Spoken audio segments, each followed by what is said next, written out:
Épisode 1, le début. Elle avait 28 ans, mais son regard portait la sagesse d'une femme qui avait beaucoup vécu. Elle n'avait ni bijoux, ni fortune. Ce qu'elle possédait, c'était mieux que l'or. Un cœur doux, une bonté rare, un silence qui apaisait. Dans son quartier, tout le monde la respectait. Les enfants couraient vers elle pour un mot tendre. Les femmes venaient lui confier leurs peines. Les hommes baissaient la voix devant elle, par pudeur, par admiration. Amina était une femme simple, une femme vraie. Elle vivait dans une petite maison modeste. Rien de luxueux, mais chaque chose était rangée avec soin.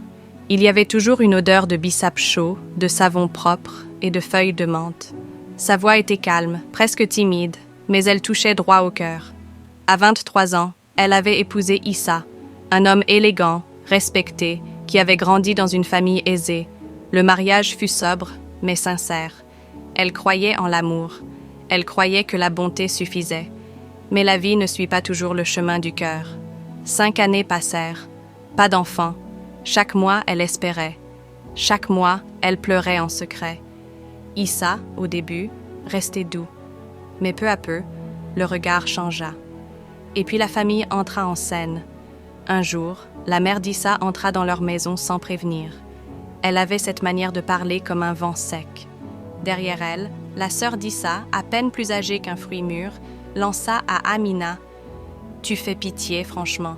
Tu crois que notre frère va rester avec toi toute sa vie, alors que tu ne peux même pas lui donner un enfant ?» Amina ne répondit pas. Elle sourit doucement. Mais à l'intérieur, un fil venait de se rompre. Elle savait. Elle sentait que les jours heureux touchaient à leur fin. Et pourtant, elle continua à servir le thé, à prier, à espérer. Car Amina n'était pas une femme faible. Elle était debout, même brisée. Ce n'était que le début, car ce que le destin réservait à Amina allait faire trembler bien plus que son cœur.